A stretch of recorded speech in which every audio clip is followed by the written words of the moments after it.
Good afternoon, friends.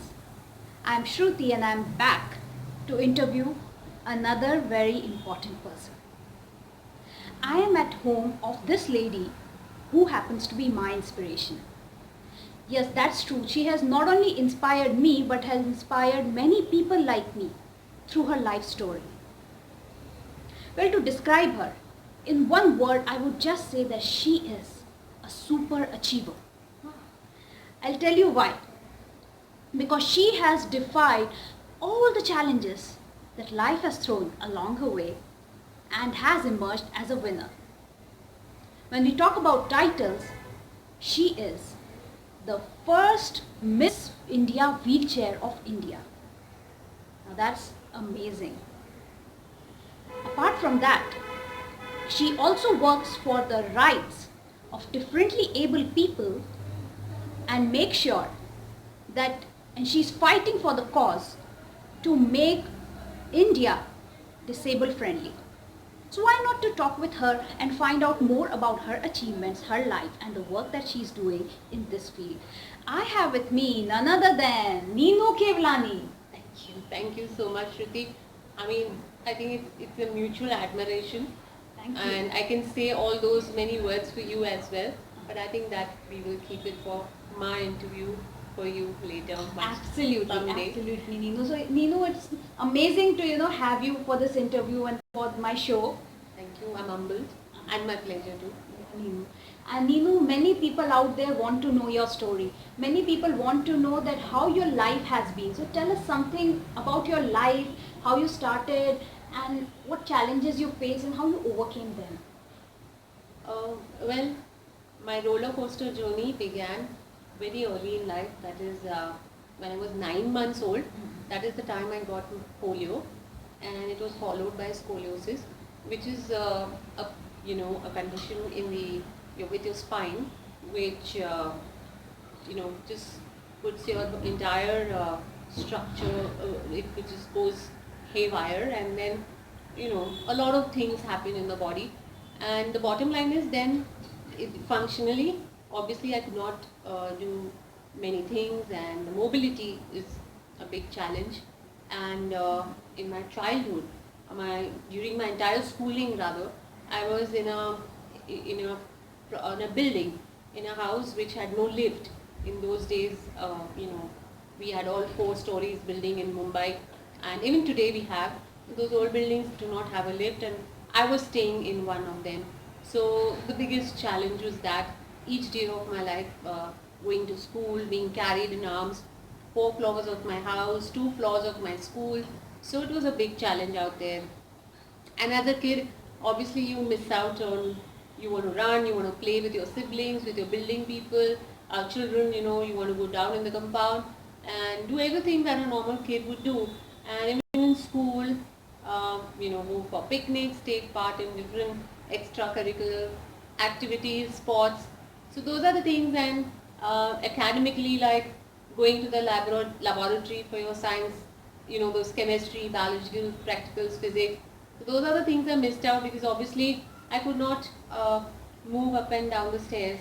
So it was very challenging, not a very easy phase of my life. And then luckily we moved to a building with a lift, but then that was after I was done with my schooling. But my life took a big turn, because once I came to a house where I could just go down any number of times without having to think that who's going to carry me, what are the problems again, how will I come up, all those things, they just vanished. So merely having an elevator changed my entire life. Now somebody out there may really wonder, what connection does a life have to do with an elevator? But it does. Let me tell you, and I'm sure all my friends out there who are have mobility challenges, I'm sure they will agree and relate with me that having these infrastructural features in place has a great impact on our life and our careers, our futures, and our families, because they are the ones who have to manage, help us, support us in our day-to-day life. So life becomes so much more easy. Now that is the realization I got, and it got more confirmed, or rather, I got my whole this aggression and then confirmation about yes, the features are is what is needed. Got more stronger when I joined my first NGO, which is Adapt, and we got a very good platform there, because there I met like-minded friends who also had the same issues, maybe different disabilities, but the bottom line was the same, that infrastructure was not in place. And we saw around that, we looked around, and with the internet shrinking globally, and then you getting the exposure to the world out there, and the traveling, you get there, we used to have delegates come from western countries, and there we found that people are far more independent than here. So what was the Missing link. missing link? So the missing link was the infrastructure. So you'll be very surprised to know that we do have law, we have all the policies in place, everything is there. The building codes, everything, the architects, the students, even the practicing architects, builders, everyone knows what is required, but they do not want to implement it. A lot of people, yes, they may not know, somebody may not want to do it, because of the the financial constraints, or simply the attitude is not in place. So the attitude also of the society plays a big role here. These are the realizations that happened, and I really understood that it is not my disability alone, but it is the infrastructure that is more disabling than actually the condition that each one has. So, Neenu, your story is inspiring in itself. I want to understand one thing, that I have seen many disabled people, who are making mark in the society like you. Like if we see around this Sudha Chandran, who is the Bharatnatyam dancer, you must be knowing about her. Yeah. Or the other lady whom I read about, who just climbed Mount Everest. She is Yeah. also disabled. So what is it is that keeps them inspired, and what is it that keeps you going? How do you drive your inspiration? I think my parents. I know this sounds very cliche, just like any other Miss World, Mrs. What there, but it is true. I think any person who's reached their Mount Everest in life, the pinnacle, whether whatever field we are, the family plays a great role in this. I mean, for me, right from going to school, had it not been for my parents' determination and grit, although I had to be carried every day 4 floors up and down, my dad did not give up. He knew that basic education is what was required, and he saw to it that I got it at any cost. So whether it was tiring for them, it was break, they wanted to just wanted to give up at times, whatever. But he was like very determined.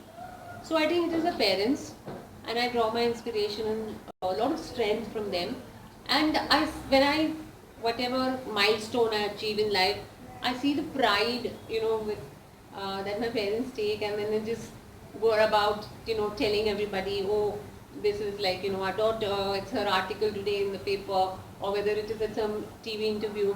So I see that, joy in my dad's and my mother's eyes, and I really feel good that at least there's something I can do for them. Because I think as a daughter, um, after a certain age, like I had to take a lot of help from them all my life. Even now I do.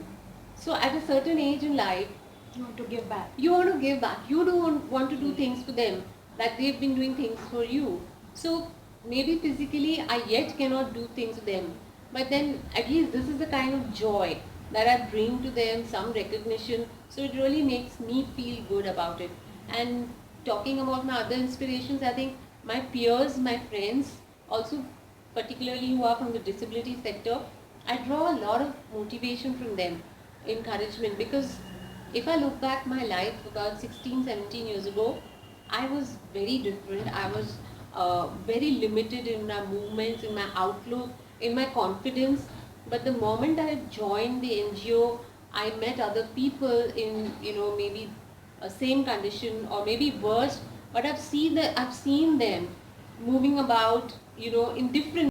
So the other people, like I was saying, that really draw inspiration is my friends, because I see them managing, adapting to the condition, and still going about and doing everything that any normal person would do, whether it is pursuing jobs, careers, professions, leisure activities, even sports. My friends are they pursue all sorts of sports like badminton, basketball, archery, and they go for rallies, because a lot of my friends, they drive cars. So, and swimming, yes, a swimming championship. So they do everything. We also have dance performances. I've been part of dance performances a few times. So, when I met them, I was like, earlier I was like a frog in the well, and I saw the boundless, limitless rather, Ocean. possibilities opening in front of me. And if you set your mind on something, there's nothing that you cannot achieve. So that is the kind of inspiration I've drawn from my peers, from my friends, and of course my mentors. I've been very blessed to, at every step of my life, which whenever I wanted to achieve something which was challenging, I've really got a lot of encouragement from my mentors, whether it was my NGO, whether it was my job, I took up a job, whether it was my colleagues there, my own bosses, whoever. I think I've been pretty much just being blessed and plain lucky, I must say. Neenu, that's incredible. And in fact, it's so unbelievable that many people who are in the disabled sector or differently able sector are achieving so much. In fact, if you have read recently, many Olympic medals were won by paraplegic people. That Yeah. was not highlighted by media. That's the sad part. Yeah. But yes, you are living testimony of the fact that if you set your mind on something, you can definitely Absolutely. achieve.